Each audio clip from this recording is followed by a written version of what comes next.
Welcome to CrossTalk with Sara Cross, a place for radio wanderers to learn about the highest laws and other related topics, with the occasional stroll through more relaxed notions. Now here's your host, Sara Cross.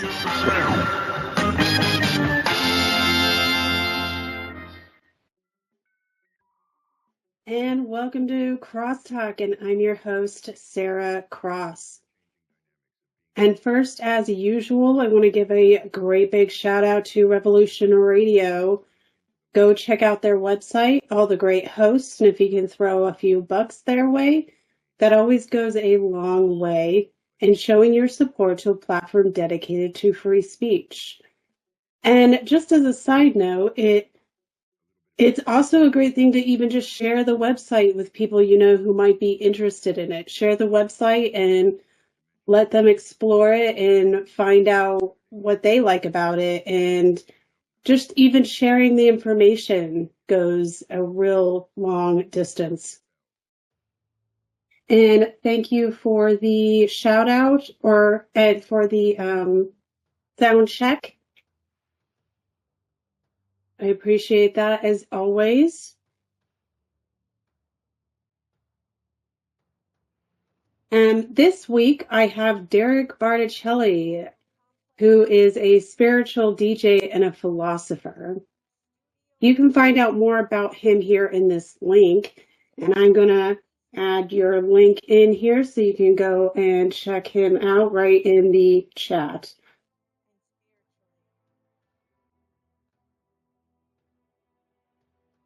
So go and find out more about Derek after the show. He's got a lot of great work that he has out, and we're going to go through some of that today. So, of course, feel free to message me with your thoughts and questions and even ideas of subjects to cover.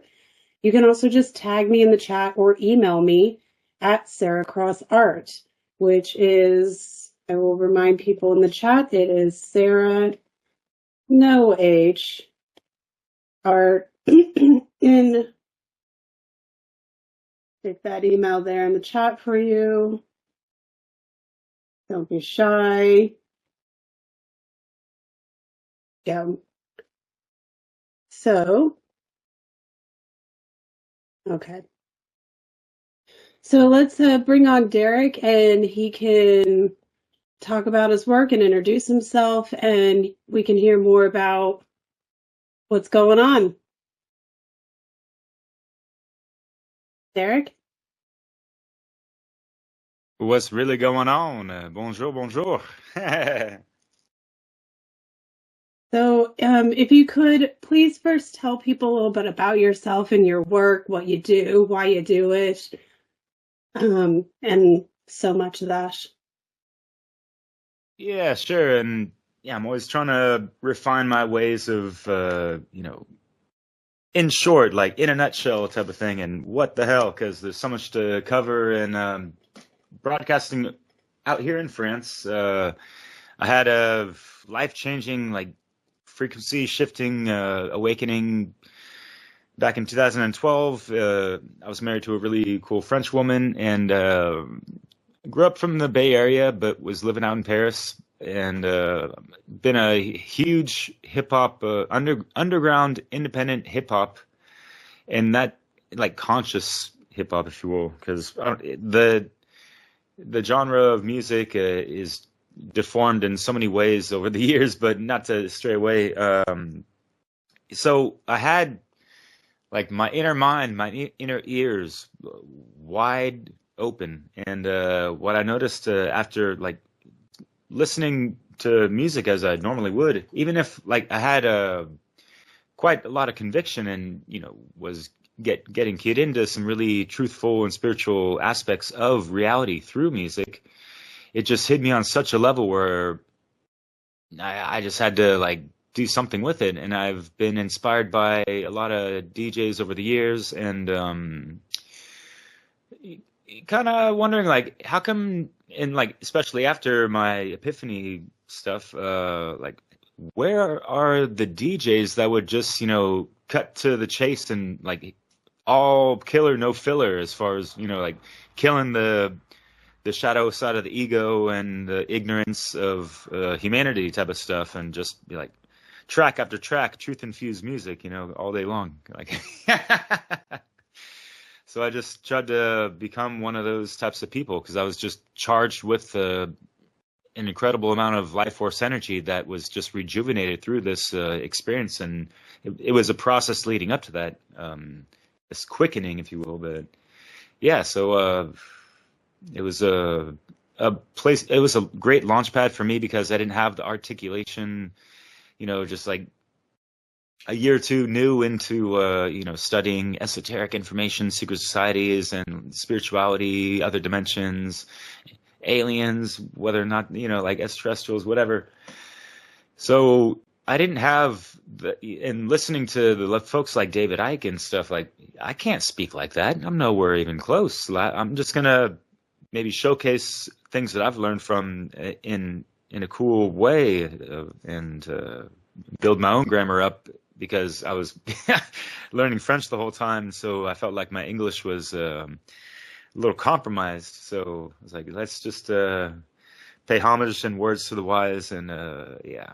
So the hip hop mixing has been my bread and butter for the majority of like a decade before I started getting into podcasts and stuff. Yeah. Excuse me. Yeah, that's a good point to bring up too, like where all the old school artisans who used to talk about real things, like now it's all kind of, I mean, I don't want to be like disparaging or I guess rude, but a lot of music I'm not like super fond of these days, just because it's just like fodder. It's like trash. But like there's some music that I really, really like, and I like a lot of the older stuff myself. So like that's a good point to bring up. I was just thinking about that. Where's all the musicians or the artisans and who used to actually talk about real things and be very controversial, like that used to be a thing. Yeah, right. And it's when we look at a specific music genre that we're not completely familiar with or immersed in, and not knowing some of the nuances of it or all these subgenres about it and stuff, especially getting away from the mainstream or lamestream. And even me, like being just having my head like buried underground and like not paying attention to commercial music. Like some of these, artists that are viral or hella popular, I didn't know much about them or their music.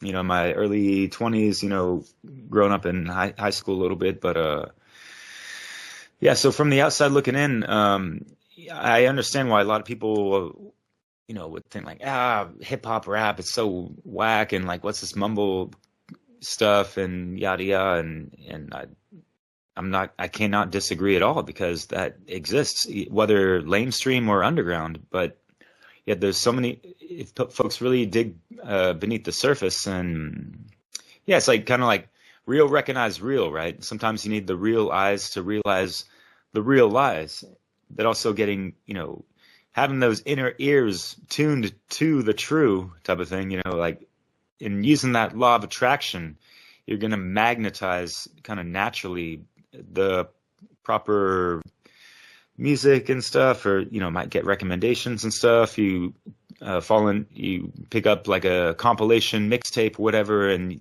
you discover new artists, and like, oh yeah, I got to check out that person's discography, that kind of stuff. So yeah, there's different ways to navigate the whole music scene and the echelons and degrees and divisions within it all, right? It's and that's just one genre of hip hop, rap, and then there's whatever else, like rock, alternative, metal, and all that stuff. So yeah.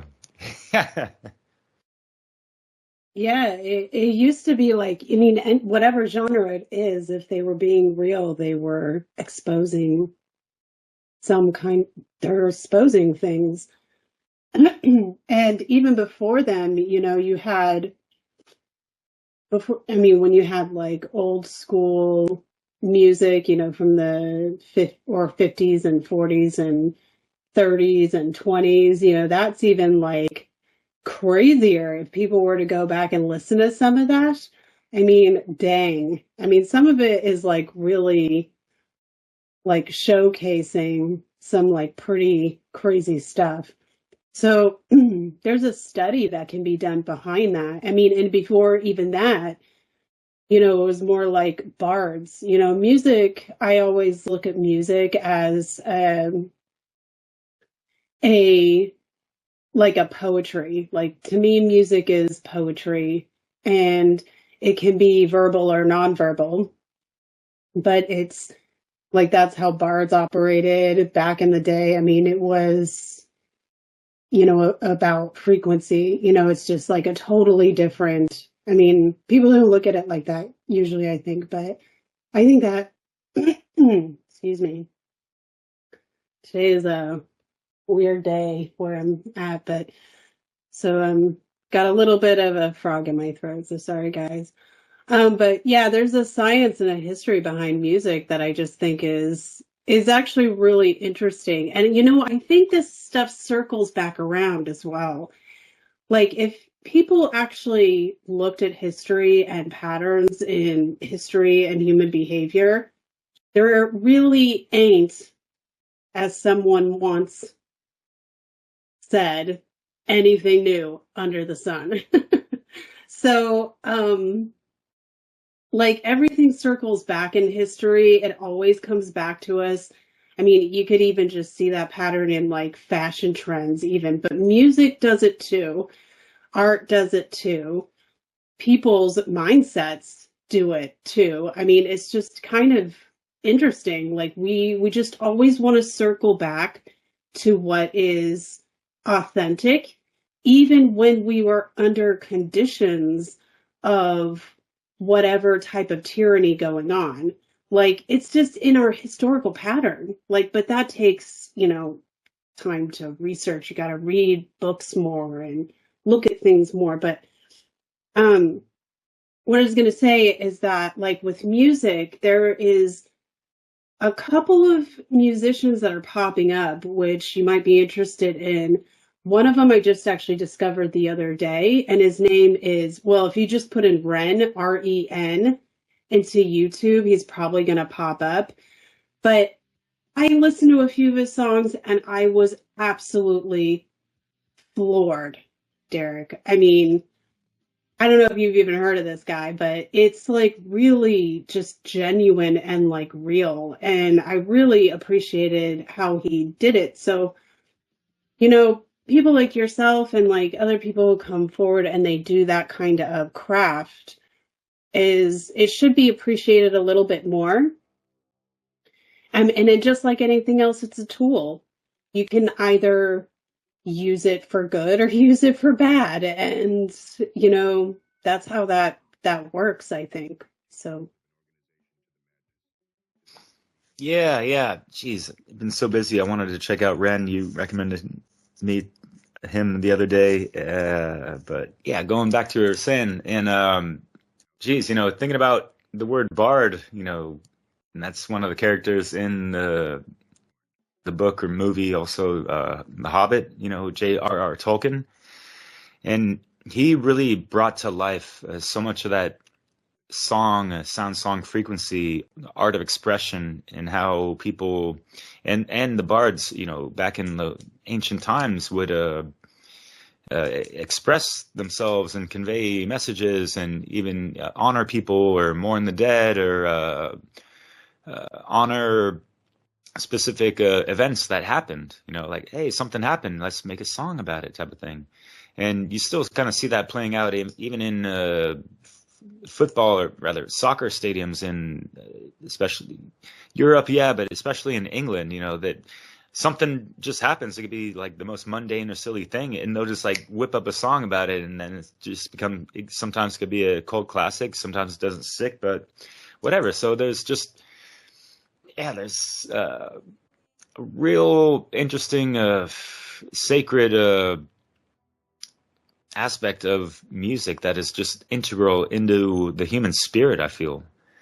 And just, yeah, once an individual is aligned to that their own personal frequency connected to, the higher frequencies of the, creation of the universe. And Tolkien even goes into that with his book, Silmarillion, with Iluvatar, the creator, like God, if you will. But yeah, like everything, kind of like Nikola Tesla, everything is energy, frequency, vibration, right? What are you feeling the vibes on that song? Like, did you like the beat? Man, those lyrics were trash, but that beat was hot, man. Like, it's like really, like, I feel you can almost see the beats as the feminine and the lyrics as the masculine. Lyrics kind of like the air element and intellect, and the beats kind of like the formless, creative, colorful thing. And if those two aren't in harmony, like, I'm not really feeling that. I've been so much more lyric based. Like the bards, it was really about what they are saying, right? And that's kind of in my name, Bartolacelli. But even with it's a T and not a B. But for bard, D at the end for bard. Sorry, but I think you get the gist of what I'm getting at. But yeah, go for it. Yeah. So. No, great point. I mean, that's a great point to bring up. With music, I mean, with everything in reality, it has to function. If you're functioning in a healthy way, there's the feminine and the masculine aspects, the microverse and the macroverse. And with music, that's a great way to like express that, like the music itself, the beat behind it, whatever the tune is the feminine aspect of this, because it's the undercurrent, which is a lot of the feminine aspects is how it operates. It's the, checking of the, the flow with everything else. That's how I kind of look at that. And the verbal side of it, the poetry end of it is very much masculine, because it's involving action, which is quite interesting. I mean, and to bring up bards in movies, even if people who watch a lot of movies, like I'm a big movie buff, so it would be interesting to do a study on bards or the role of bards that have been in movies, like and just see what the trend is there and how they, even just the actors, react, because actors, they study roles. Like that's usually how they function. They study a role to see how good they can actually play a part. And bards, if you were to do a study on bards and the roles of movies, you'd see a lot of them have the same type of personality. Another good example, bringing up the Lord of the Rings and the Hobbit movies, is that a movie called A Knight's Tale. I think it's called A Knight's Tale, and it's with, what's his name? Heath Ledger or something in it, and he plays like a disheveled, impoverished young man and wants to be a... Yeah, it's campy. Yeah, it's a campy, romantic comedy type of movie, but the bard in that movie, he's like... I mean, just watch the bard. I mean, like, he's introduced into the movie entirely in the buff. And he's singing this little, ditty he's putting together just off the cuff. Like, really about, hardship and, like, how the world is just, like, toxic. I mean, it's really kind of interesting. But, like, that's how he's actually introduced. Excuse me. Yeah, that's how he's introduced into the movie, is in the buff, like, fully naked. So it would be an interesting study to just study bards in movies and see the trend. Yeah, and, like, for me, that guy stole the show, and he was really inspirational just watching that movie, like I would rewatch that movie just to like hear what he said and just like the body language and stuff. It's that art of expression, right? And that actor, for those who might want to visualize who he is, he played the role or character of Vision in the Oh yeah, Marvel that's right. He's Vision too. Avengers. Yeah, yeah. But this movie was like a decade prior to all that stuff. But yeah, I'm gonna see fun if and I can campy, huh? look Yeah, up. like you Yeah, said. it's definitely a campy movie. It's not like it's Jeffrey Chaucer. I don't know if I pronounced that right, but that's the name of the actor. If people want to go look Okay. it up, but um. So anyway, yeah, I just that's a good point to bring up. I like that.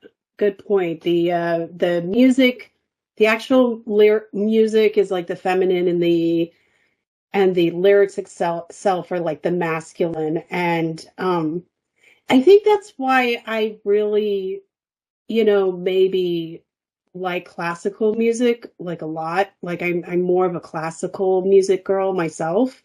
And Hmm. there's some, music I like that is verbal as well that kind of speaks to me, like, whether people like it or not. I like, older 90s music. Like I listen to Garbage, I listen to Annie DeFranco, I listen to um Alice in Chains, I listen to Right. uh REM.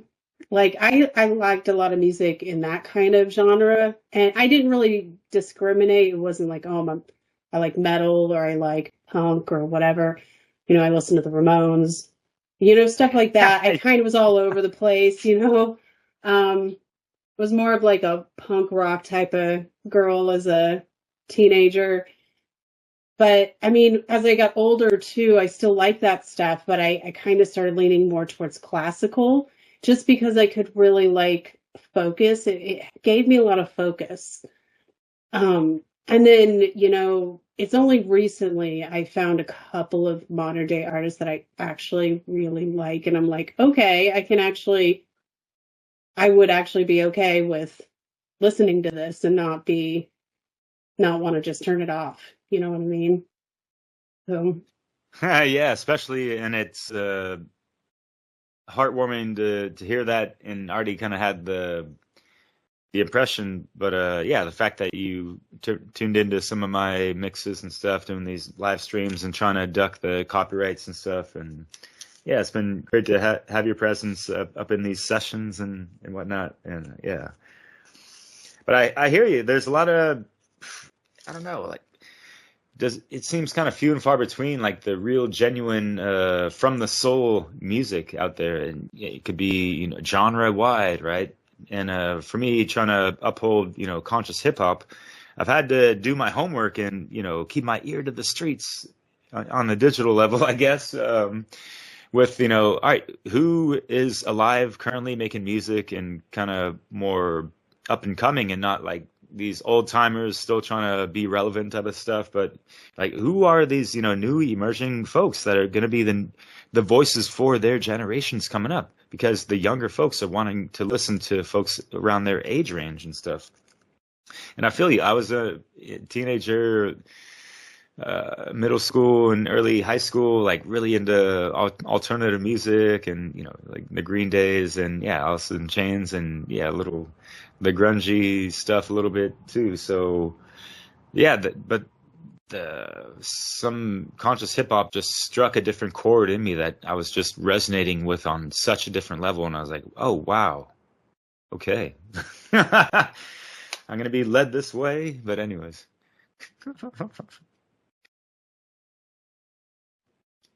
Yeah, I mean it's kind of fascinating too, like how music will, I mean, it can direct people into a place of thinking. And that could be like, maybe you could view that as a bit manipulative, but I think, with stuff like that, it really is just a tool. I don't look at, I mean, it can all be used to be something that is not good, but I feel like this stuff is like a tool. Like music is a tool. Manipulation of anything is just a way to use a tool, whether it's for good or bad. So I think it's interesting looking at it from that perspective as well. Yeah, and if you don't mind adding real quick, it seems like aspects of, higher levels of conscious expression, especially when it's expressed in alignment, like music, those are targeted at higher degrees in regards to the perversions and inversions of these sacred art forms, Yeah. And then, they tweaked up the frequency literally, and they switched it from 432 to 440 hertz, right? And for folks out there listening, the mixes that I've been producing, I do it in 432 because I realized like there's not a whole lot of folks doing that. And what's going on? Time to tune in with a double meaning now, huh? Yeah.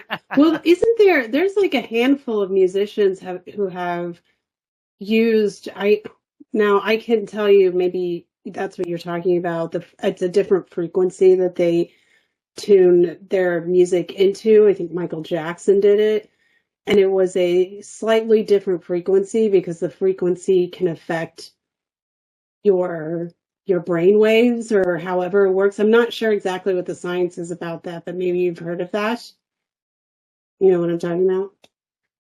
Yeah, definitely. Sorry, I lost my train of thought totally, but yeah, and I didn't want to go off a different tangent that wasn't following yours. No, don't worry. So that, I mean, I don't know exactly the science behind that, but I guess it's like a thing, using different frequencies, with music. Yeah, okay, yeah. So in regards to like 440 to 432, and I feel like even 432 isn't like the apex of the most accurate frequency there is for us to, have our instruments, a whole variety of them, including our heart-based intelligence, aligned to whatever. But Dr. Leonard Horowitz, I believe he is, and he's got some really, really interesting information and research into the needlecraft and pharmakia crap, but also in regards to frequency. And I like how he broke it down in a lecture one time. It's like, think about, you're driving in a car, old school style, or even today, and you're only using the FM AM stereo, and you're turning the knob trying to get to a station, and you get the static in between and stuff, or like you get some of the music, but it kind of glitches a little bit. So that would take that into analogy of what is the better frequencies for us to be tuning into and having our body be subjected to as well. There are military machines and weapons that have like this sonic boom frequency that it can royally fuck people up, right?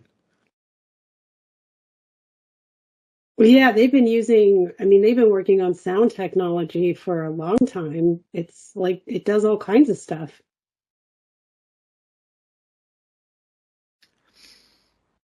Yeah, so it's a shame, and yeah, we could look at the Lord of the Rings and like the battle scenes when the orcs are marching in, Yeah. and they have their drums going, they're marching to their distorted rhythm of the beat and stuff, and the folks in Gondor are sounding the trumpets, so music is integral in so many aspects of life and events and unfoldings, right?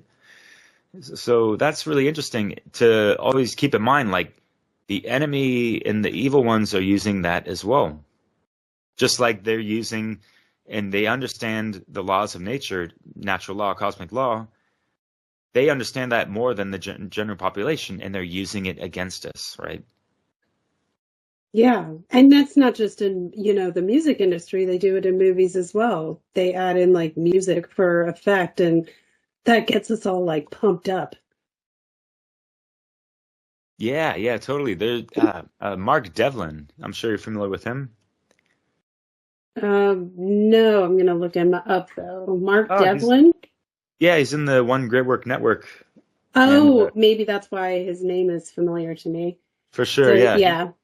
He's written a couple books. He is a DJ himself, actually. I think he does more electronica, but yeah, he's into hip hop and stuff. But he's been on many podcasts, and he's written at least 2, 3 books under the title Musical Truth. And yeah, he gets into some of these rave techno events.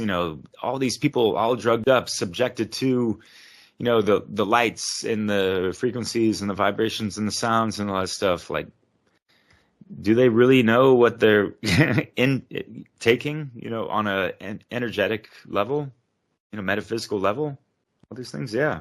And yeah, you mentioned TV. What about the alpha waves getting pumped, constantly from the screen to the viewer, Yeah. I mean, even just like the energy that you produce yourself on it can be wild. I mean, and you're not even talking about like the intentions of the people who designed it, who edited or whatever, or choreographed it. And you're not even talking about the stuff that comes from like your internet router and all that stuff. I mean, it's just like even the beat itself, right? Yeah. And what about the good old beat of one's hearts? And are people really tuning into that and walking to the rhythm of their own heartbeat, instead of being, pulled this way and that way, and you know what I mean? Like, Yeah. And I have a comment in the chat, we we should have also included Diesel Automatic. He's yeah, a truth seeker, talking real in his music, and that's always very appreciative to that kind of musician. I mean, I am personally, but Diesel Automatic is a good one as well. And also acoustic instruments, like stringed instruments, drums, have natural formats. So I guess the golden ratio, alignment with the universe. So golden ratio is interesting to bring up. So, I mean, yeah. So just so to add in a couple of comments there, you could tell us what you think about that. yeah, sure, Jerry. Thank you for the comments. Yeah, Diesel Automatic. He's gonna be rocking it pretty hard at the Freedom Under Natural Law Conference coming up on this weekend, February 22nd, 23rd. And with the theme song for it, actually, which is really cool. I've mixed a couple of his songs in my mixes, not nearly enough as he deserves. Yeah, but sorry, brother. And we have is it a mix you did or a mix that is with him, or we have a bit of a clip. It'll be a surprise. We won't play it here on the air. Yeah. Due to adult language. Uh-oh. But or Sorry if I possible used so adult hard. language. But we will add it into the final cut of this episode, which you'll be able to find on all the platforms that Derek and I use once they go up. So go and check that out on your own when you have when you have a chance. But you can talk a little bit about it, Derek, if you want, and we can talk about FUNL too, because that's quite exciting. That's this weekend. Yeah, definitely. And yeah, just to keep riffing with the funnel stuff. But yeah, Jerry, I see your comment as well, and I actually mentioned pretty much what you're talking about in regards to like fine tuning the instruments and fine tuning the instruments within ourselves. You know, just cutting the cords that the media and propaganda and stuff have been pulling our heartstrings all across the board, right? We gotta, you know, recenter all that and retune, readjust, recalibrate, and get back to the sound song frequency of cosmic law, right? And then we'll be, you know, more in tune, and you know, our voice, you know, like that poetic expression, articulation, right? Proper linguistic calculations, but but yeah, the Funnel Conference is going to have Conrad Rogos and my good friend and colleague over at Dissolving the Divide, and your colleague as well at the Girls Club, Leslie Powers. They will both be doing a presentation regarding music. And it's interesting we mentioned the whole masculine and feminine stuff, because Conrad is going to be speaking about the disconnection of men in regards to music, so that, and you could just get a idea of what he might be talking to in context of what we just mentioned, of how a lot of men are disconnected to their, you know, the balance of the feminine aspects of that inner temple, you know, being the two pillars of enlightenment, right? So, and Leslie's going to have one as well. We did a cool chat, her and I.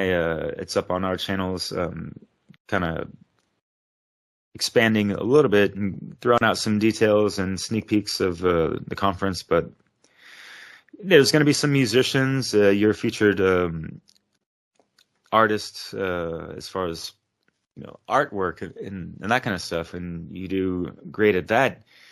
And arts can kind of be seen as kind of like a manifested expression of one's inner song, in a sense, you know, or whatever kind of song they're singing, you know, the frequency that they're in at that time and day and period of when they were creating that art piece, you know. It's just interesting to tie the notions of music just beyond, you know, the generic term of it, right? Yeah, I mean, I've said that multiple times. Art is the arts, I should say, are an expression of the inner self. It's an expression of the fraction of spirit that we are. It is the physical, we are in the physical, the representation of source or God or whatever people want to call it. But I mean, and it was called the arts. And when people say art, they think of drawing and painting and stuff like that. But really, the arts it's, you know, drawing and painting, it's music, it's literature, it's science, it's mathematics. Like, these are the arts in our ancient times. So, and it's been whittled down to almost nothing. And even abused and, you know, just taken, you know, for a ride. The parasite class has usurped our ability and our avenues for expressing the language of, you know, source or God or whatever people want to call it. That's how I kind of look at this. So I feel like if we take this back and start taking personal responsibility for this, then we can kind of get it more on track. And because when people listen to, or when they look at, you know, a painting, or they're listening to a song, or a music beat or whatever, or they're doing a math problem, or they're, you know, whatever it is, you know, they're connecting within. So that's how I look at the arts, I would call it. So I don't know what you think about that. And, you know, also I wanted to, do you know exactly the dates and times for the funnel as well? Yeah, it's going to be 9 a.m. Pacific, 12 p.m. Eastern, Saturday and Sunday, February 22nd and 23rd. And it's going to be live streamed on several channels and platforms, Facebook, Twitch, YouTube, or ScrewTube, and I don't think that Rumble's acting a little shisty.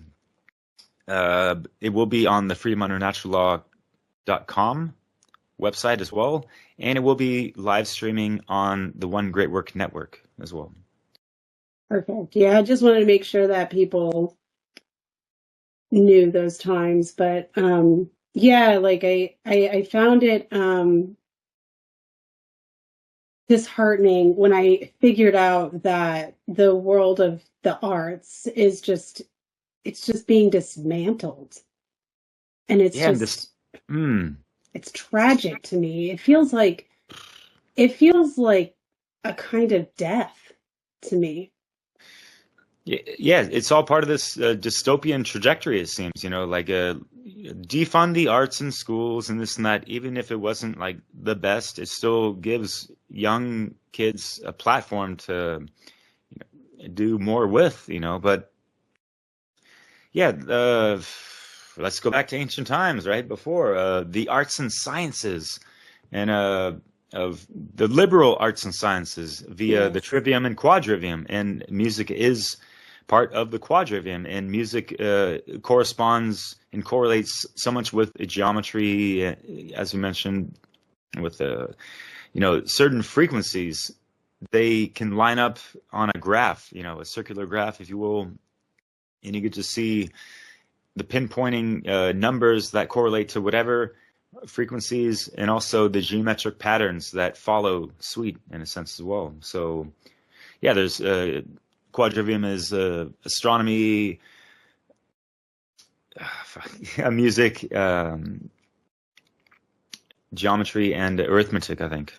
Yeah, there's 7 of them that are like the main ones that kind of cover everything. I think it's 7. Yeah. Yeah. Which is interesting to know that it's 7.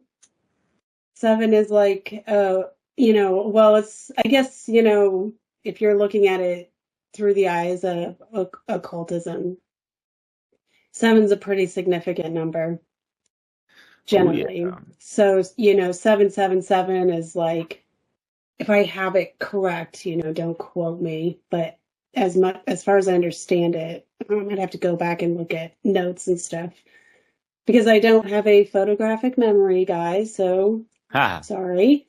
But 777, as far as I understand it, is like essentially thought, emotion, action. It's what people might call Christ consciousness. It's, that kind of stuff. So it's in that. And then you have 77, which is like the number of the base animal, like the essentially a psychopath, somebody who's only using thought or action, or people who are like not quite there, or people who are generally missing something in their behavior. They're like only thought and emotion, or which is one side, or they're only thought and action, which is another side of that pendulum there. It's the difference between like a atheist, materialist, psychopathic doctor, and say a young, misguided 25-year-old who's shaving her head because she's not getting her way. So it's that kind of, that's as far as I understand it so far. I mean, obviously this stuff is stuff to really research and study on your own. So, but this is as far as I understand that. So 7 is an interesting number to me, generally, just because of, it falls under so many things. Like it's, if people really looked at like the number 7, it's like everywhere. So I don't know. I just always thought that was kind of an odd thing whenever I saw that. Yeah. And so, how do we make 777 out of 666, right? 666 in the mix. What in the HE double hockey sticks? Hell, if you will. So yeah, 777 equals 21. In numerology, that goes, or the singular, that's 3. 3 is the master number. Mastering, 1, thoughts, first cosmic law principle, 2, emotion, and 3, action. They all have to be in alignment. So that's where you get those perfect numbers, right?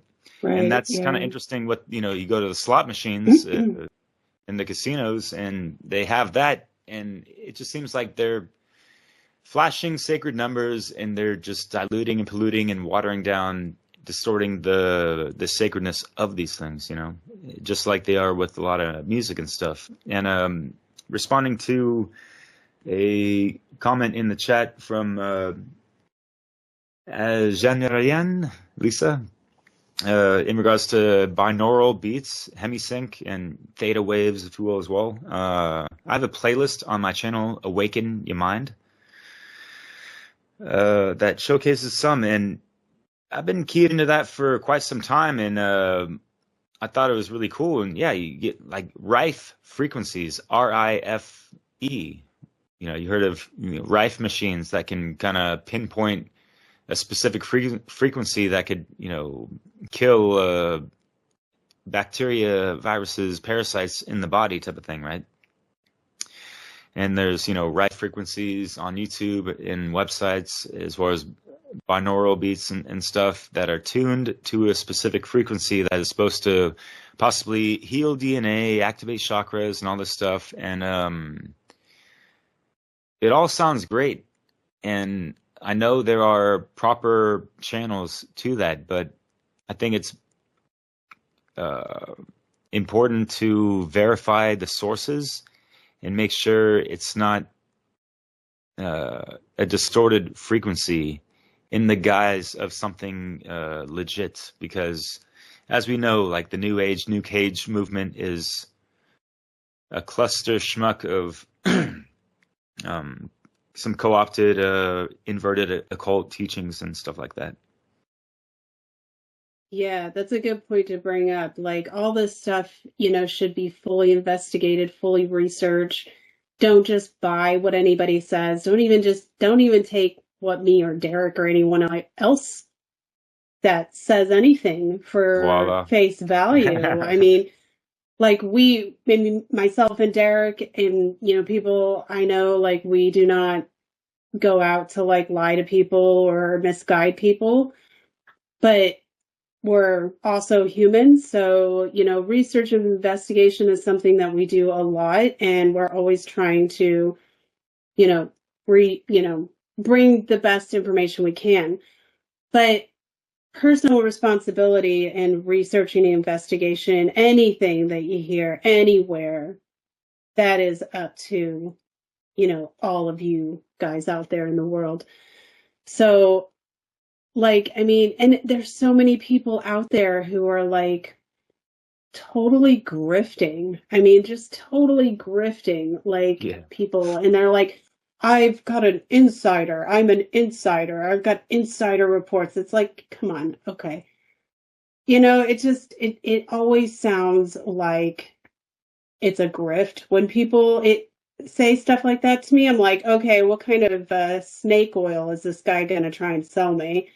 It's like usually my first thought, even though like maybe the guy's not really doing that or whoever it is, right?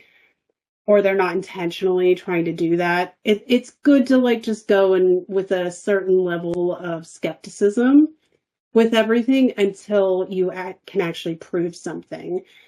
And we say it in my house all the time, you either know stuff or you don't know stuff, and everything else goes into your consideration file in your head until it is proven. So, ooh, I like that. That's how we function. You either know stuff or you don't know stuff. Everything else is in consideration. So, this is why I don't really support people, or I don't support it as a healthy thing. Like, I don't view it as healthy when people just hitch their bandwagon up to something. Because this can lead to, like paths that aren't exactly telling you or guiding you into the truth. So I don't know, just something to be aware of. But yeah, like with frequency, like what you're talking about, the binaural beats and hemi-sync stuff, you know, frequency, like music and using sound, and this is stuff that's been used with everything. It's in everything, really. I mean, it's in health, it's in weaponry, it's in architecture. Like even it's told like frequency can, you know, move stones and build buildings and things like that, you know.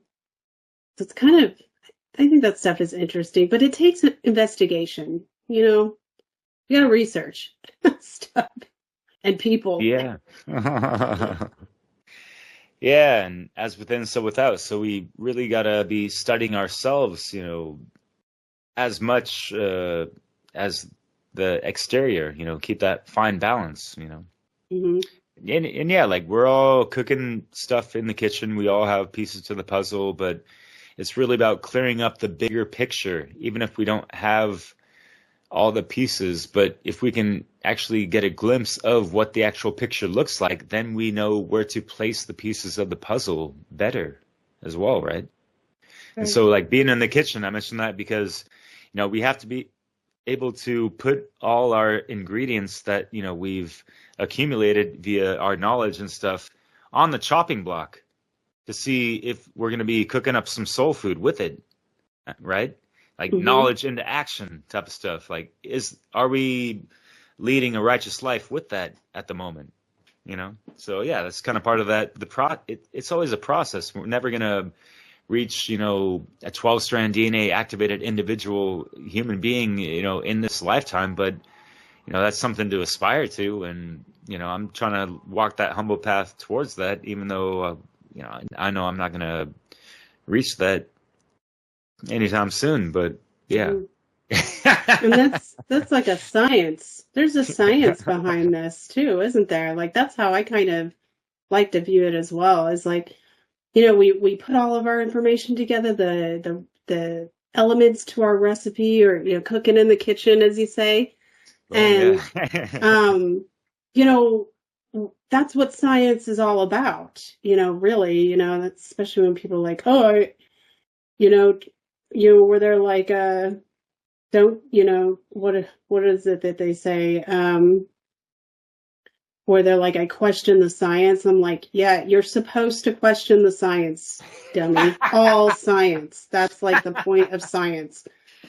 And Right. it like, that's like what, you know, people who like hitch their bandwagon onto the flat earth and, you know, ideas. And I'm like, you know, that's why they do it. That's why they like are in the flat earth community, even because they're like, I question the science. I'm like, you know, you are supposed to question science, but you don't have to hitch your bandwagon on to any theory, you know, to do that. Like, that's just what people are meant to do. So that's all investigation. That's like, you know, channeling the inner Sherlock Holmes character there. But so like we have probably a minute or so, maybe even not so much, or maybe a minute or so until the break coming up. Are you good to hang on? Of course, yeah. I'll be here all night. Cool, awesome. Because we got another comment, but we'll leave it until after the break, or maybe we have time to read it. Well, I thought let's marinate on that, and I'll get back to it. Yeah. Yeah. Good time, Lisa. Thank you. Yeah. She says, I thought hemi-sync was cool, but then I realized the Monroe Institute that developed that has its agenda. To me, the idea that was appealing was using frequency to help be in a more transcendent state. Raves, powwow, communal events offer the same. Wow. So I think that's our cue right there. We'll be right back in just a few minutes, so stay tuned, guys. See you in a minute. Well said. Yeah, thank you.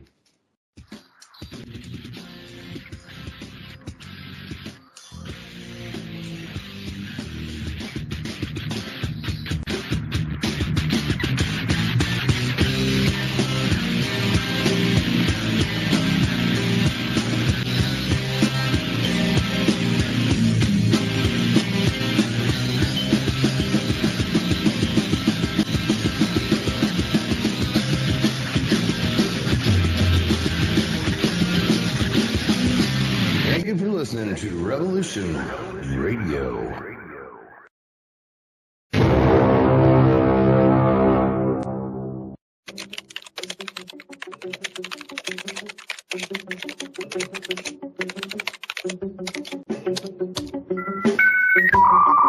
Mountain High Time, 2 hours of an organization to the madness, discussing the ever-changing dynamics of being both physically and mentally prepared for a plethora of possible outcomes to our future and present. A look into the latest technologies, new scientific discoveries, and how they might be used in connection to the human domain and controlling it, ancient cultures and places. Be warned. This is an opinionated look through headlines, guests that are not afraid to question the narrative, a little bit of crazy ramblings of a stoner conspiracy factus that pushes constitutional concepts. The place and the time are the same, another dimension we call Mountain High Time. Saturdays 8 p.m. Eastern Time, 6 p.m. Mountain High Time, right here on Revolution.radio, where information never sleeps and truth breaks the spell.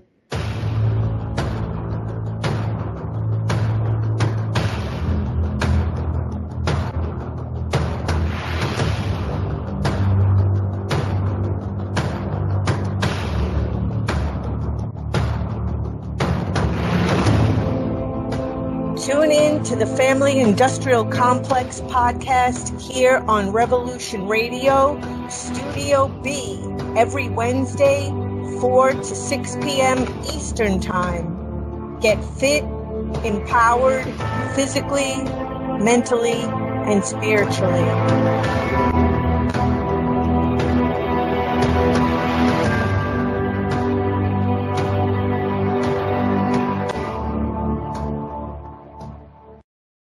If you're sick of the lies and ready to know thyself, to love thyself, well then tune in to the Lovolution with your hosts, Amy and John Paul, where we speak all about truth, love, and freedom every Tuesday night, 5 to 6 p.m. Eastern Time, Studio A, right here on Revolution Radio.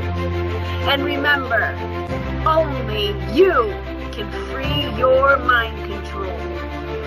Be a Lovolutionary.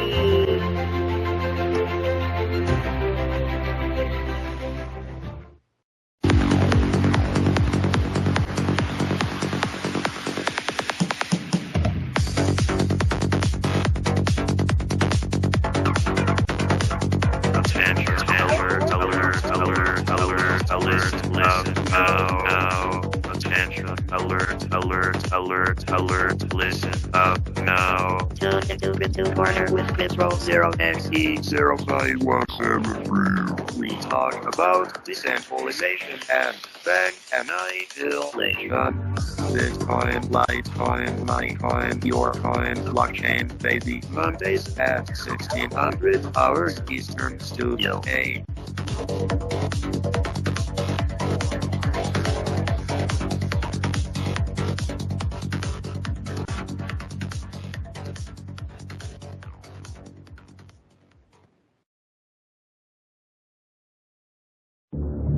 Deep understanding must arise during these times of unparalleled deceit.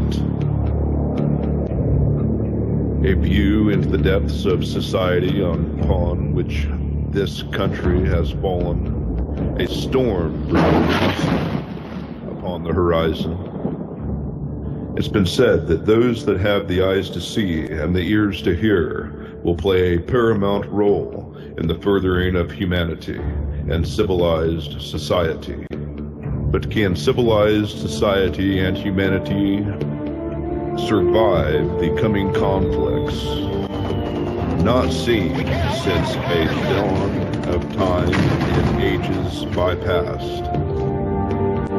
But you can find true forms of information and knowledge in abundance at revolution.radio, freedomsluts.com, the #1 listener-supported radio station on the globe. Stand upon the right side of history. General Homer, you've got to get us out of here now! I won't let you down. I won't let you down, son. revolution. The opinions expressed on this radio station, its programs, and its website by the hosts, guests, and call-in listeners or chatters are solely the opinions of the original source who expressed them. They do not necessarily represent the opinions of Revolution Radio and FreedomSlips.com, its staff, or affiliates. You're listening to Revolution Radio, FreedomSlips.com, 100% listener-supported radio, and now we return you to your host.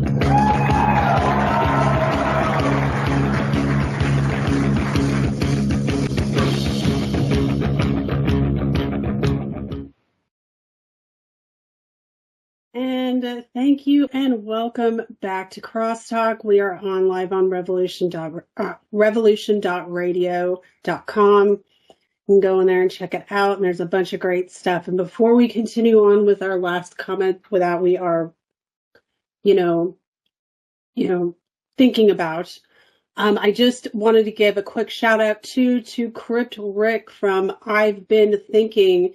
He's got a rock and roll hour on Studio B that is on Fridays at 7 p.m. to 8 p.m. Eastern Standard Time. So go and give him some love and, listen to the information he has. It's all about music and, which is the topic we have this week here on CrossTalk. So go and check him out. And so to get back to our topic, we have from Lisa, I thought the Hemisync was cool, but then I realized the Monroe Institute that has its agenda. To me, the idea was appealing, was using frequency to help be in a more transcendent state. Raves, powwow, communal events offer the same. So what do you make of that, Derek? Oof, yeah. I need to brush up on what I learned about the Monroe Institute, but as far as my impressions and memories of it, vaguely, if you will, it's nothing too kind to the human spirits. And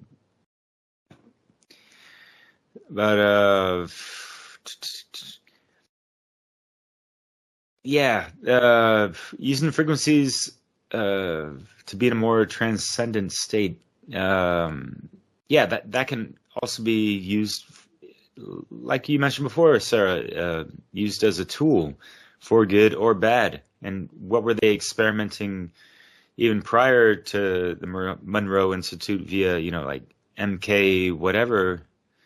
There's much more beyond MK Ultra, that kind of stuff, and well beyond just, CIA experimentations, it's just in a Americentric way of putting things in respects to the whole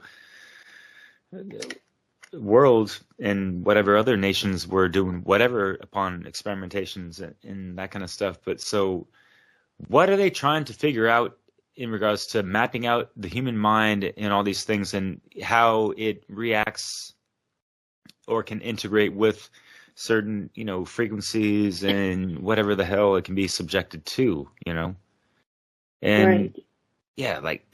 It's unfortunate that, when you have the eyes to see, you recognize patterns, and a lot of the patterns throughout history have pointed a glaring finger, maybe the middle one, towards the military industrial complex of using all these things to, they're forms of harming people and humanity and all these stuff. So they always put up in self-defense or for the national security guise of things, but it's like, wow, really? Come on, Yeah. I mean, it can be, again, a tool. Like, it could be dark or light. It's about, what you do with the tool. Just like using thought, emotion, action, this is a tool set. There are, you can either use it ethically and morally or not. And there's consequences on either way. And that's the same thing with frequency and that kind of stuff. So we have another, I added in some information for people to go and check out about the Monroe Institute into the chat. just a little bit of an overview. So don't take our word for it. Research it yourself as well. And we have another comment from Aiden. He once went OM chanting, and it's very similar to Hemi Sync. So do you know much about that?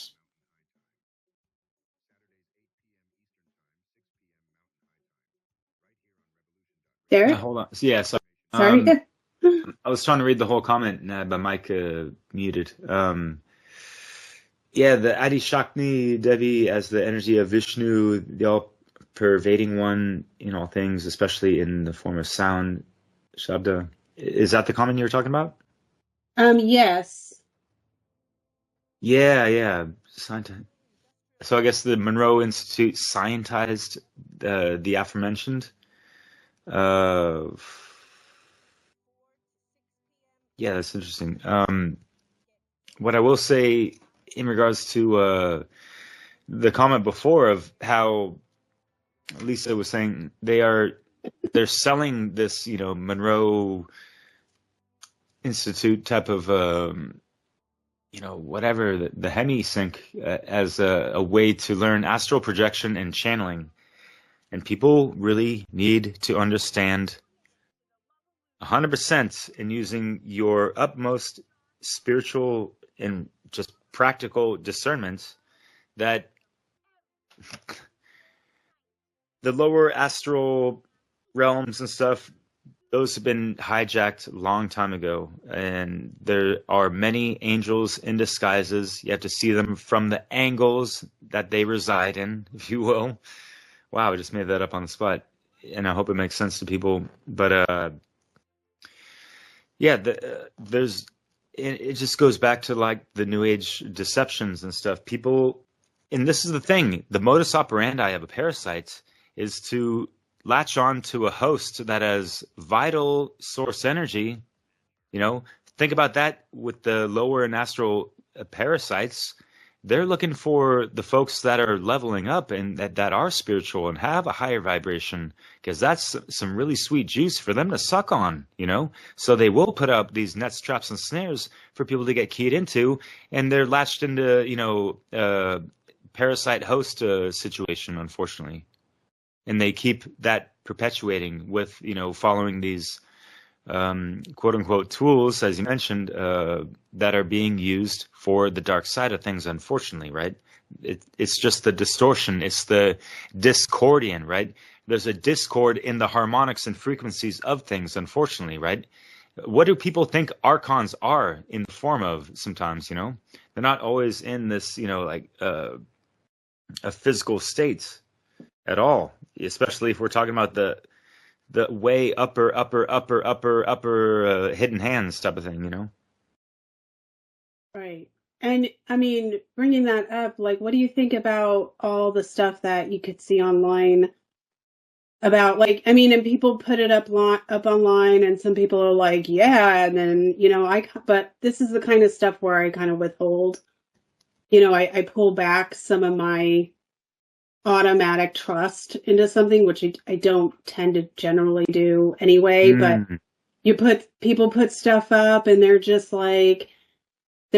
all like, oh, look at this like celebrity and her eyes went black, and this is proof that she's like demonically possessed or whatever, stuff like that, or videos where you see people and it supposedly shows like reptilian eyes, and like, what do you think about stuff like that? Because the thing is like I'm not saying that it's not possible. I'm just saying that cameras are tricky, and light works in weird ways with cameras, and so I think there's a lot of fodder out there. Oh, I mean, yeah. I'm not saying that doesn't mean the parasite class at the very top, that these people aren't actively trying to channel dark astral critters, like, because I don't look at it in the scope of like angels and demons and stuff like that. I'm looking at it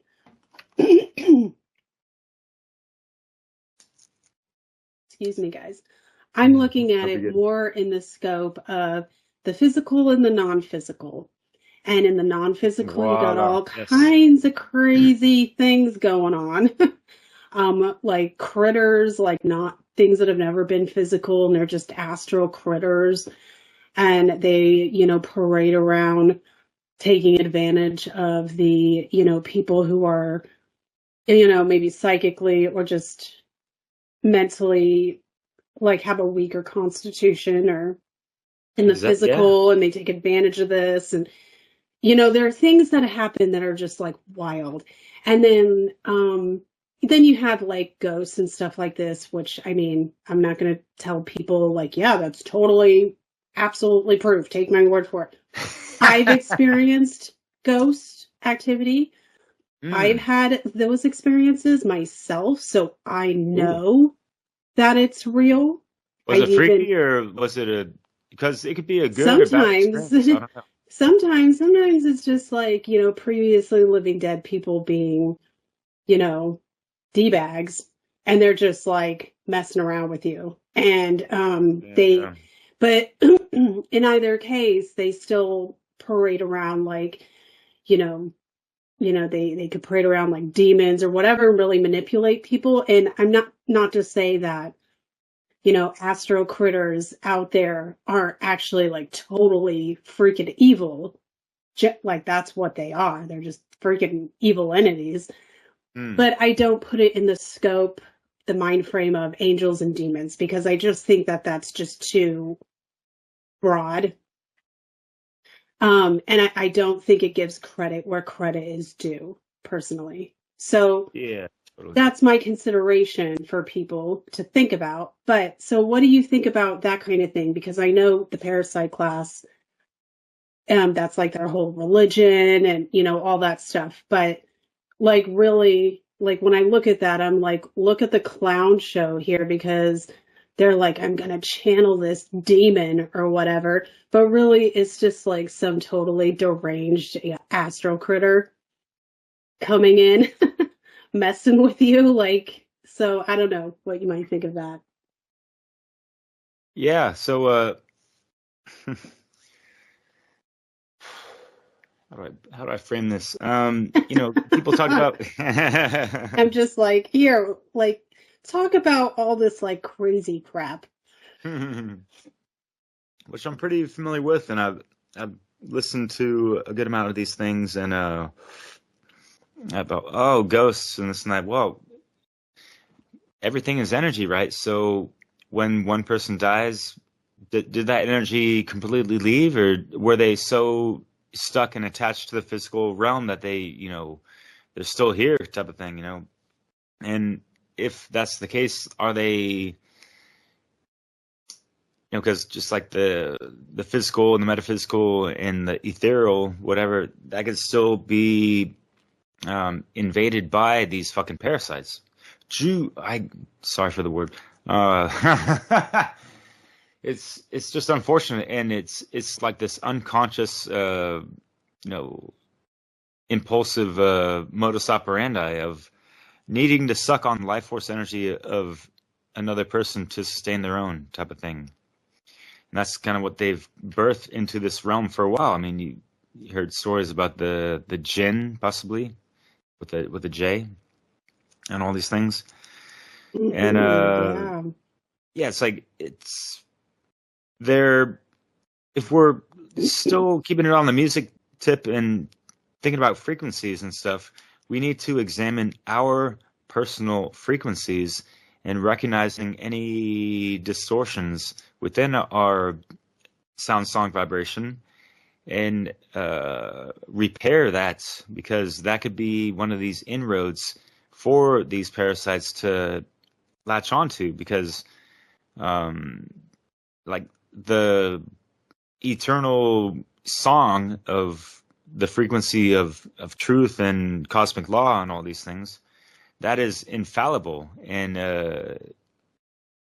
it's invincible against these parasites. So if we're aligned to that, more or less, the less we're going to be messed with. And I'm speaking from experience, because even, in the midst we hear about these things, like, 5G, 4G, all these stuff, and like inundated by all the Wi-Fi EMFs or ELFs and all these stuff, extremely low frequencies, right? Yeah.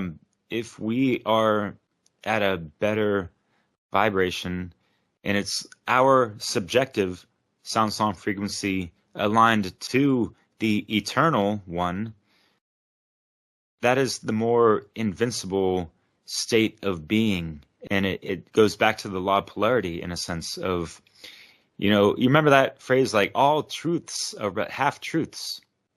But then you think about that in regards to like the trivium, the arts and sciences, right? The truth discovery method. How could all truths be truths when we're trying to discover the truth? That's the thing with the linguistics of the Kabbalion, actually. And I had this confirmed with Seth Exposa on Black Earth Productions, who speaks about these things at a profundity. So I recommend folks check that out. I've been initiated into his mystery school, but and he spoke to me personally about this stuff, because I asked him, like, what is up with the law of polarity? I don't understand these half-truth things and stuff. I have a hunch, and he confirmed it. And it's like, so the half-truths, the S stands for subjective truth. So that is any individual's subjective perspective of or alignment to the truth. And not everyone's there. They have certain degrees of alignment to objective truth. And truth, they never mentioned that all truth is but a half truth. They mentioned truths. You see the difference there? So it's like good point, yeah. Derek, to bring up. And I talked about this before, is, well, we have like certain little offhand sayings that we have that we just use all the time like that, and they come from somewhere. They come from like our ancients even, and it's there to make us think about these kind of things. That is a great point to bring up, Derek. Cheers. Yeah, thank you. So I guess, the more we fine tune our instruments to the frequency of the eternal song, right, the more formidable we will be, and the less we're not going to fall for, these, the whack songs out there, and, the distorted harmonics, and what we see manifested from, the words that are being conveyed through propaganda and whatever, broadcasted 24/7 all day long, right? The enemy never sleeps, and what, right? So we got to fortify ourselves and just emanate that beautiful, ineffable, infallible, invictus song of the Creator. And that is, it does harken back to what I was talking about with in the first segment with J.R.R. Tolkien, because Iluvatar, the creator of the whole Tolkien universe, even before Middle Earth, they were creating and manifesting physical domains or realities through song. That's just within the writing of the book. And, reading that, and you can just look it up on YouTube. There's a good amount of channels that speak about this stuff, even in like a 15-minute video, and you listen to that, you're like, oh, wow, that ties in so many ways. And just to correlate these things, it just brings about new ways to express them and align to them and fine-tune our own inner instruments with them, right? And what are our vocal cords, right? Did we strike a chord properly or not? Are we speaking the truth or not, right? So, and that's why I love that, portraying, the conscious hip hop that has a lot of conviction, and they use a lot of ebonics as well, because they're trying to circumvent, the police state and the oppression and the censorship of what the lamestream media is not going to allow with these, corporate contracted artists. They're not going to allow artists to be talking about, oh, F the NWO and what, all that stuff. they will to certain degrees, but they don't really scratch the surface on, like what's really necessary to understand and understand in regards to the hidden hands beyond the deep state, and taking a deeper dive into things within the inner state of your own inner mind's eye type of stuff to really see clear and speak from here, which is the heart-based intelligence. Yeah, and that's a good one to bring up too, heart-based intelligence or emotional-based intelligence. That's like another level even right there, I think.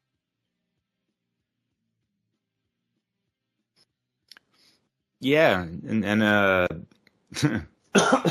let's break it down. Intel, I, gents.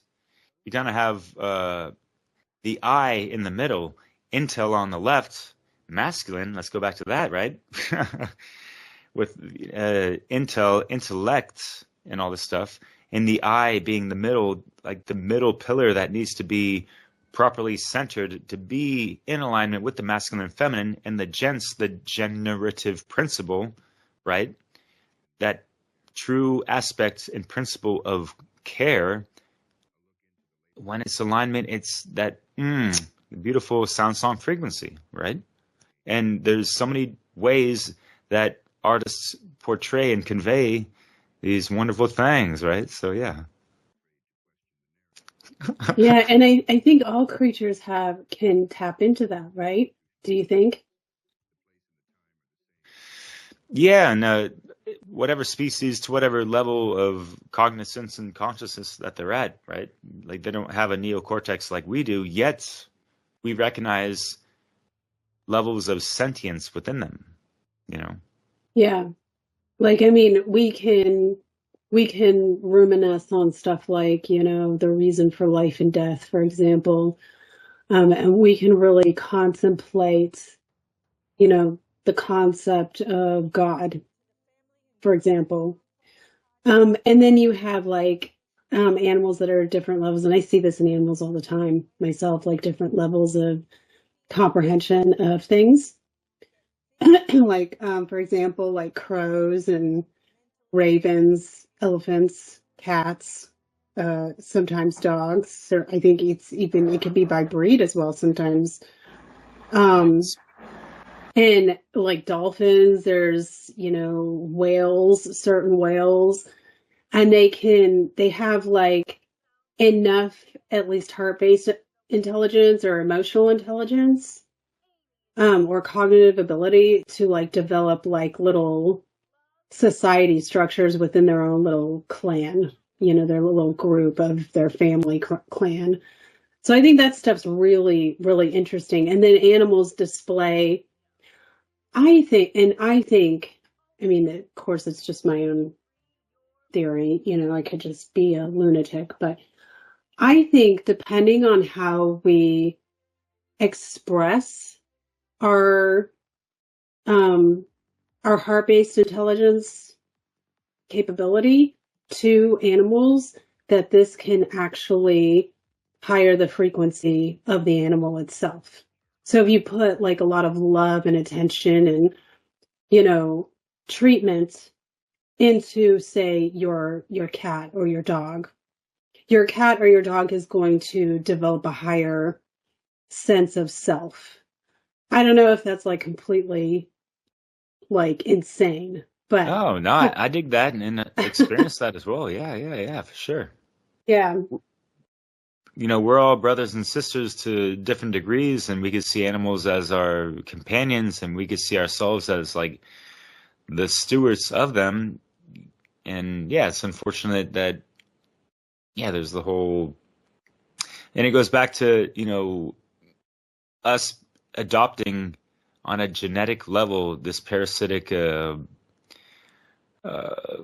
way of living to a degree, because I mentioned like 12-strand DNA, and those were our ancient beyond Atlantis ancient ancestors, where they didn't even have like much of a digestive system because they were not consuming any other life forms. They had, if you will, plenty of soul food, quality of thought to just, that was all they needed to suffice, or just like source energy, which is the soul.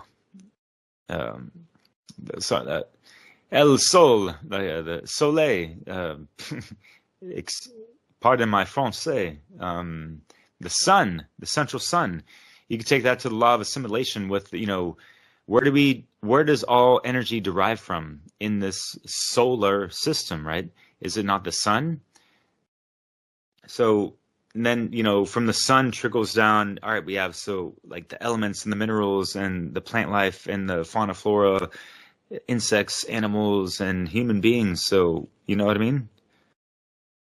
Yeah, absolutely. I mean, and that's why the sun has always been, like, no matter what belief structure, religion, or whatever ideology people, even in the Hermetic, in natural law, even like the ancient symbology and all, symbolism, I should say, the sun has always been kind of a focal point, isn't it? That's why it's so important, because it's God.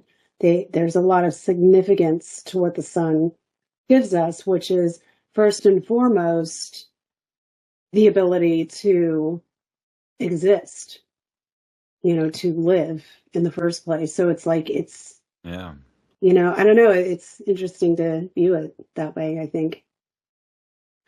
Totally. What's your sun sign, by the way?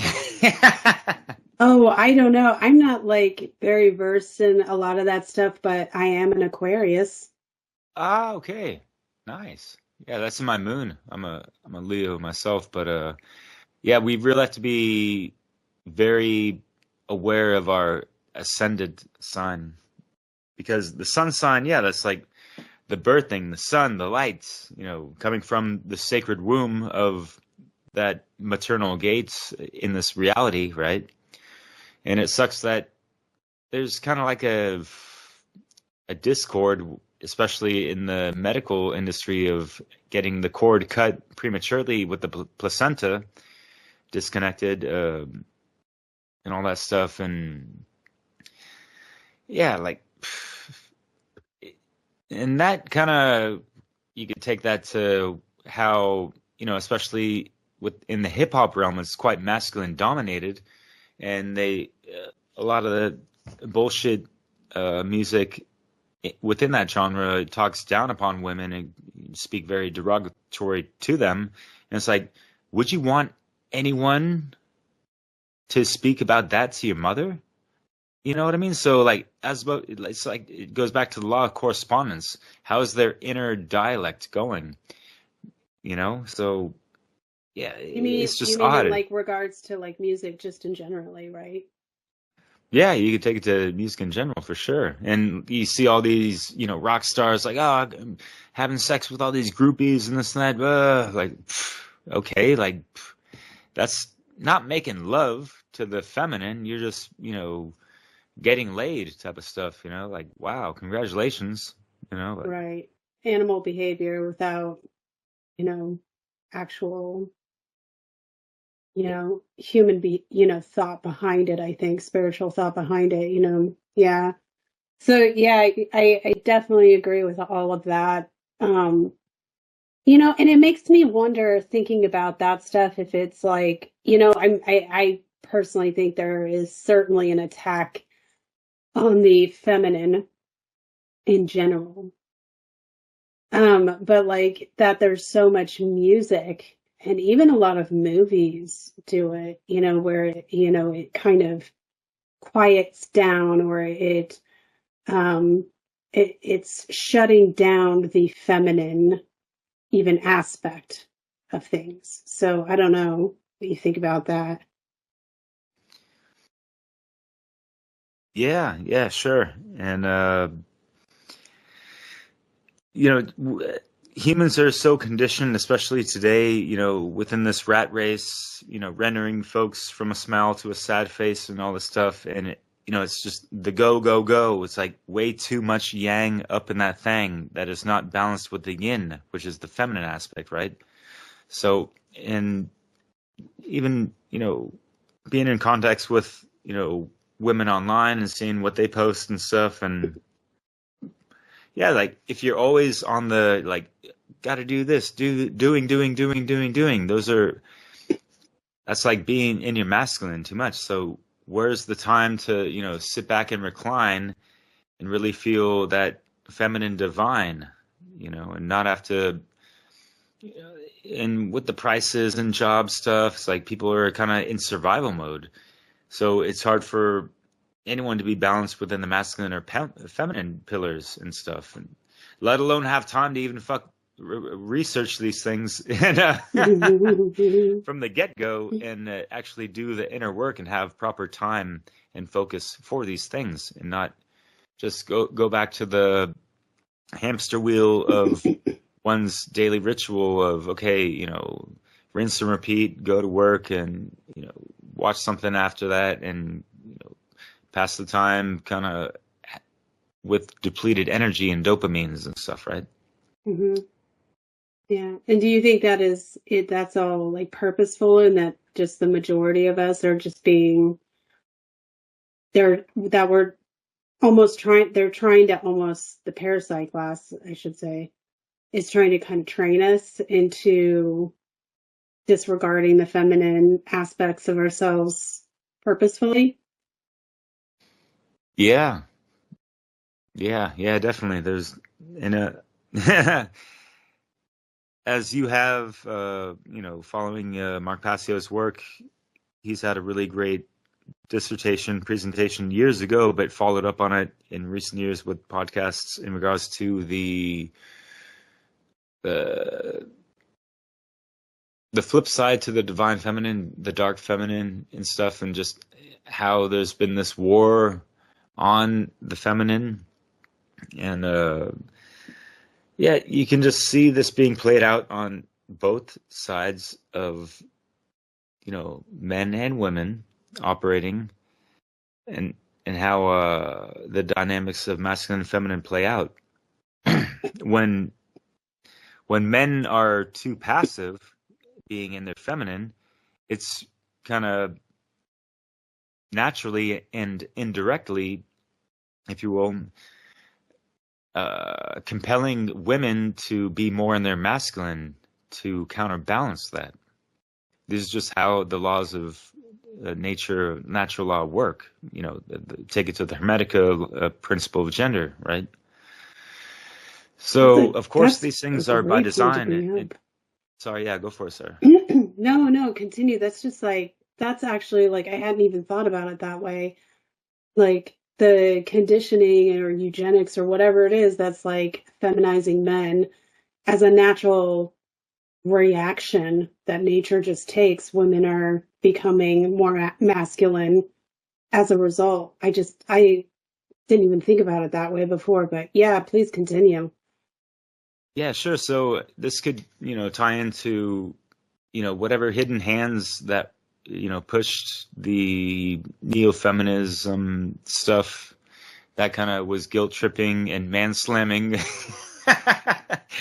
guys. And so, over time, I'm sure, guys softened up and acquiesced to that, and it's never going to be enough, because it's like it goes back to the saying, weak men create hard times, and strong men create good times. In a sense, you need that solid foundation structure of solid men that are just going to carry on the task of the day, whether it be building the roads or constructing buildings and stuff. You just do the ratio. It's just self-evident, right? How many females are on the construction site? How many females do you see doing the dirtiest jobs in the world, type of thing, Not many. Yeah, exactly. So if men are going to be felt guilt tripped of like, oh, I'm just doing the job that's necessary for society to function properly, just like keeping the infrastructure solid, at least at the base level. If people are going to be like, oh, that's toxic masculinity, because these people are kind of underpaid, overstressed, and, you know, they go to work and, you know, a good amount of them might drown themselves in alcohol or just television or just like crap food and all that stuff. And that just goes on in a vicious negative cycle, feedback loop that renders men and the counterpart feminine more just exacerbated, I guess, you know, and fatigued. Yeah.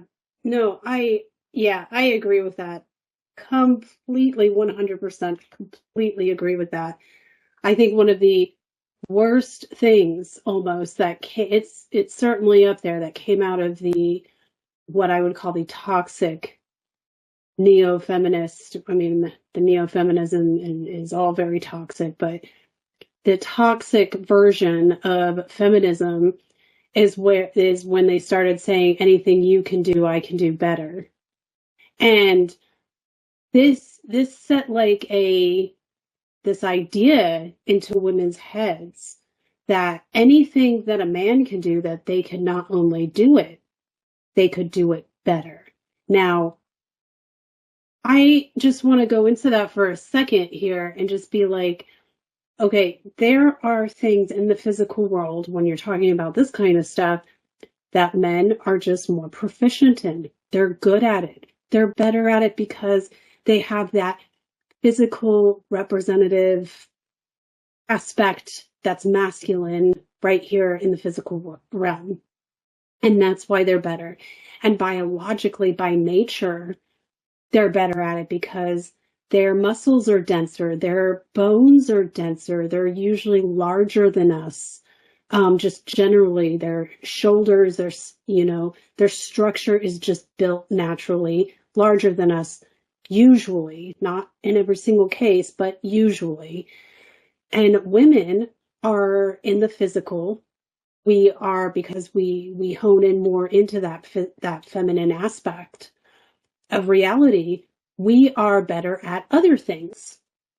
And that has to do more with the realm of more of like, not that it's anything less than what the men do in the physical, which is, you know, being able to build, you know, buildings and infrastructure and being able to do certain tasks that just require the ability to have a lot of strength and carry a lot of weight physically, where women are better at other things than men just because of the feminine qualities, which is more of bearing spiritual weight in a lot of sense. And together they work together, which is why the aspects of the feminine and the masculine work really well in the physical world, because you're balancing all of that.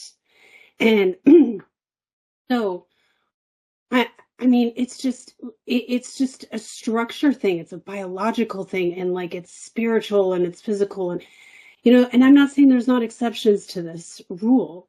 There are women who, you know, could be a fireman, for example, but not all women are structured. Like some women, they're just, you know, they're just larger women, and they could handle a job that carries a lot of that weight. But generally speaking, women can't be firemen because we just don't have the density to hold the weight of like the hose. Like to hold a fire hose, for example, this is something I get all the time grief for.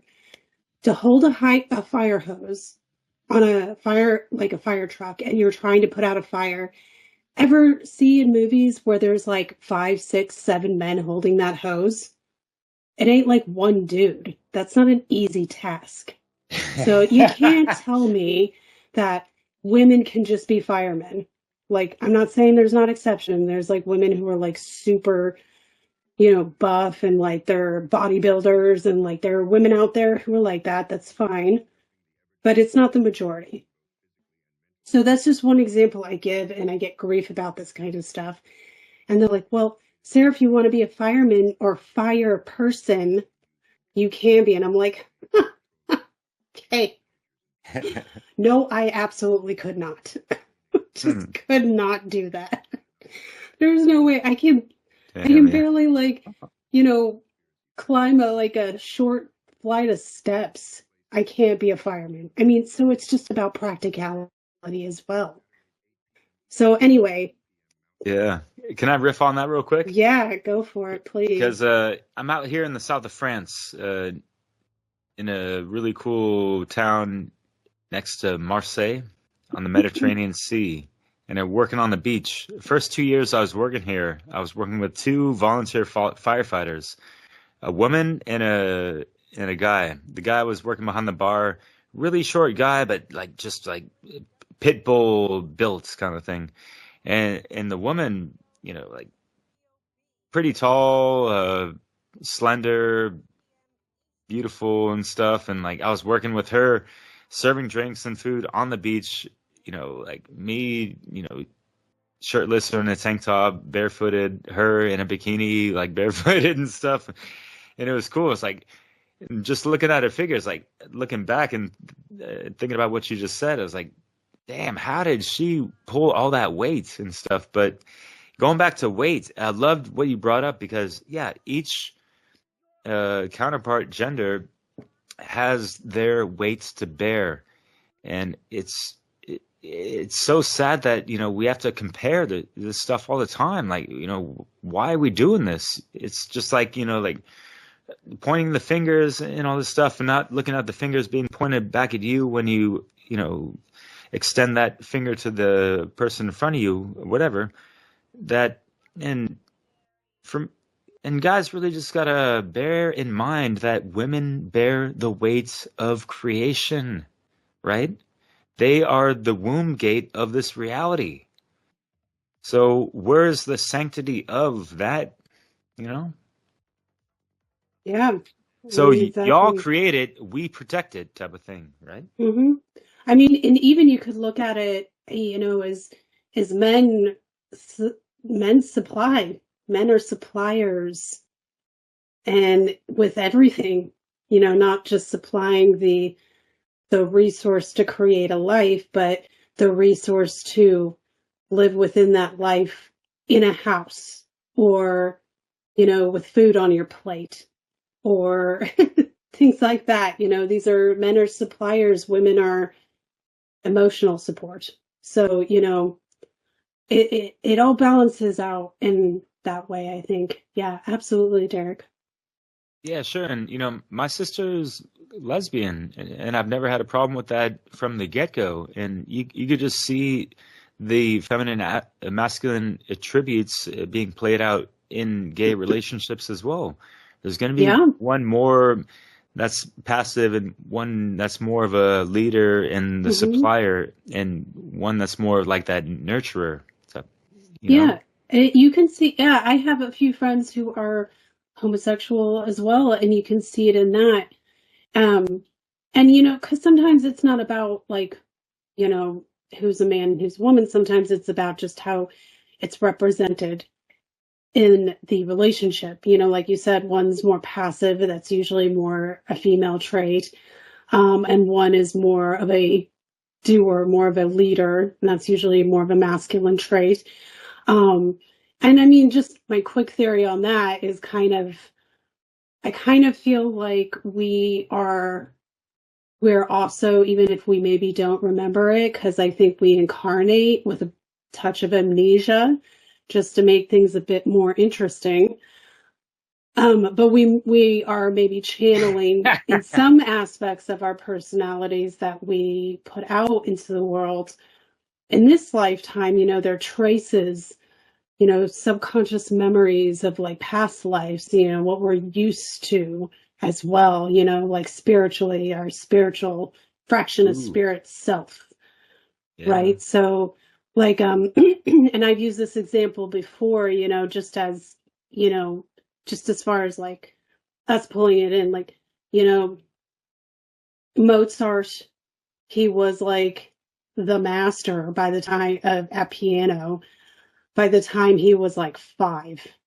I mean, come on, they're he's a genius. And I'm or maybe he has studied music for his entire last lifetime and he's just remembering it.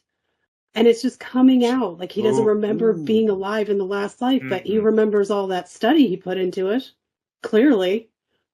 Right? So, I don't know. I mean, I think it could be the same with, men and women who just portray more masculine kind of traits in their personality. Maybe they were a man last time. Maybe that's like men who portray a lot more feminine traits, or like have a little bit more of a passive undercurrent to their personality. Maybe they were a woman in their last life, and it's just something like, I think it's totally wild to think about in your consideration file, guys. So, hey, that file closet is awesome, and I love that analogy, because for me it's like we have to consider these things, because when we take these things into consideration, it just keeps our mind just open to these, possibilities to be just more confirmed, and not be so like, hung up on the idea that it's not the case or whatever, and being closed off to it type of thing. You know what I mean? right, exactly. And that closet, there's no limit to the space. It's a limitless cloud. You put all that crap in there. So there ain't no limit, there's no limit. So yeah, but there's limit on this conversation, and I know we only got about like 5 minutes or so. That's right, yeah. So let's talk about the funnel, or no. Sure. I want you to talk about Europa for a minute or two, and then we could talk a little bit about FUNL as well, because I'm really excited about that. Can't wait to see everyone's presentations. But let's talk about Europa, this project you're working on, because I meant to get to this a little bit earlier, but we got all philosophical. So tell us about that. And that's all good. Europa, natural law. It might be a really cool roundtable that you actually saw in the past, and we'll see how long it lasts. But for the moment, we're letting it blast, and we will be rebroadcasting the Funnel Conference on that channel as well. I got the green light from Chris Jansen. I got my internet juice back, and Nemo Jones, who founded this group, who's based in the UK, who had this idea. He and other people in this group actually took Mark Passio's How to Be the One True Media course. And it's a great place for folks just trying to get their bearings more, and just communicating, corroborating, collaborating, and correlating with folks on the old continent. But also it extends to whoever's, who's down and, respectful of this path work and life work, if you will, a lifelong student of these sacred eternal principles that just apply to our lives 24/7, 7 days a week, no matter where you are on the map. And that's a fact, Jack or Jill, on the real, right? So we do live roundtables every Sunday. It's I think it starts around 10 or 11 a.m. Pacific Standard Time. I'm thinking about Europa time because we base it for over there. But it's cool, and folks are really we're trying to just level up. And I love how Maria West, one of our good friends together, says just like trying to hold each other large, right? And we trying to build each other up, kind of like what we do with the One Great Work Warriors, which are good old folks like Crip Rick. He's from Revolution Radio. He's in our crew, and Brandon Spencer, Chris Jansen, you've spoken with, as well as Jim and Jerry. And half of us are going to be featured in the Freedom International Conference. I'm sorry for the background noise. You heard that. we got those high-speed bullet trains running through the whole country over here, you know. And I try to keep my trains of thought bulletproof as well, right? Because it all goes back to your state of mind, which is kind of why I bring it back and rewind it to why I named my moniker AwakenYaMind, which I wasn't keyed into the Hermetica at the time, but it was a really favorite song of mine from Living Legends titled Awaken YA-Mind. One word, you know, so yeah, I was just rolling with that. I like the sentiments it evoked. And this is before there was like a gazillion influencers talking about, awaken to this and awaken with JP and whatever the hell it be type of thing, you know? So yeah, I had moments where I was like, do I need to change my name? Because this sounds whack right now amidst all this watered down crap. But yeah, it's just whatever, you know. Yeah, I hear that. There's a lot of that. But I mean, even though Awaken with JP, he's quite funny. But yeah, I know what you mean. I have respect for him for sure, but yeah, how many advertisements do you have, brother? Like, fuck. Yeah, I know that can be, but I mean, I see, you know, he's got, you know, children to support. So I mean, like, okay, you know, I get it. I'll buy a T-shirt or whatever. But it's yeah, I know exactly what you're talking about. Everybody. But, you know, that's why I kind of like shied away from, you know, monikers in a sense and just went with Sarah Cross or, you know, kept it really kind of easygoing. True. You know what I mean? And it's not like, because I just come from a background where it can't be like, I feel like people who, you know, run in my circles mostly would shy away from stuff like that. So I wanted to keep things super neutral. Maybe to the point of my detriment. I don't know if that's like a bad thing that I do.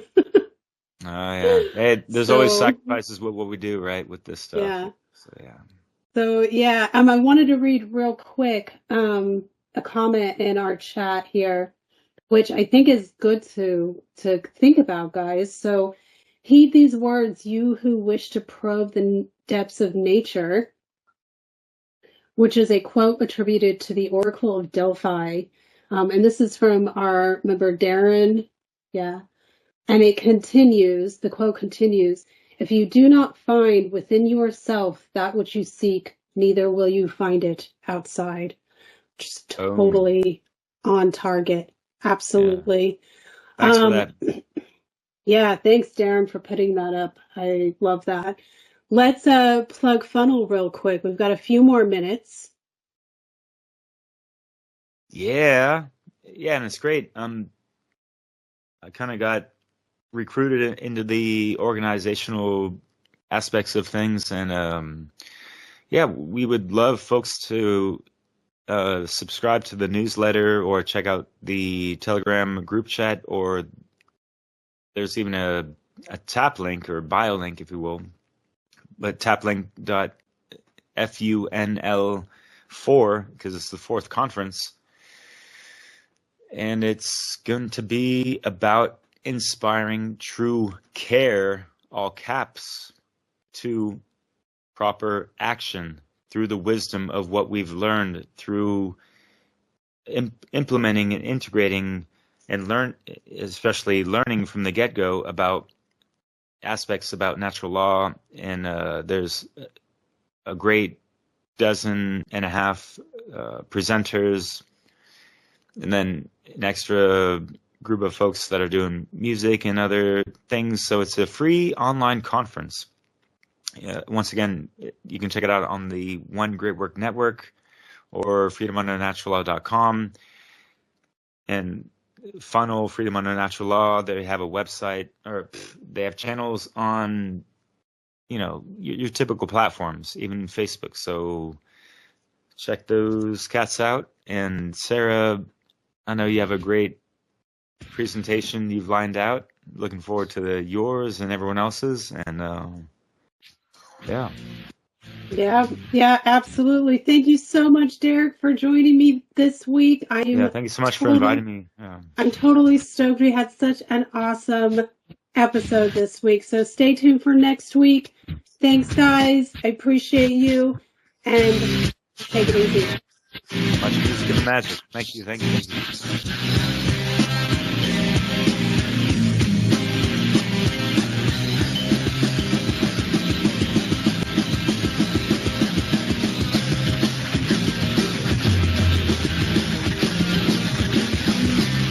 you for listening to Revolution Radio. Inspiration for breaking free, it's taking over me. Breaking free, inspiration for breaking free, it's taking over me. Inspiration for breaking free, it's taking over me. Breaking free,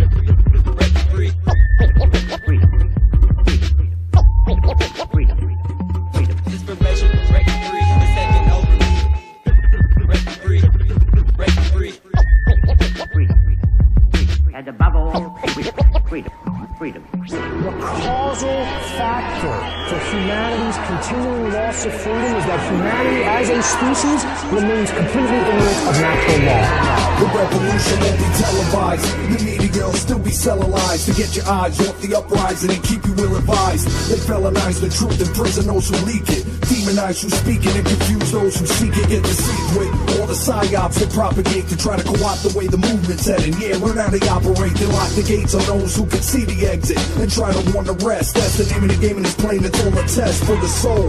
On this quest we enroll, every lesson we grow and have an effect on the whole. That's what they keep occulted. The knowledge to keep the sheep closed in their pen as they creep and cloak in their nature, scheming, provoking, keep an open eye to your side in the ear to the streets. Beware of the beast out to mark you if you dare to sleep. So I wear my peace with every outfit. I've been made up my mind. If shit goes down, these motherfuckers will never take me alive. All rise. Visualize infinite individual eyes when they realize the way we make the spiritual rise. Rise up, rise up, rise up, rise up, rise up, rise up, rise up, rise up.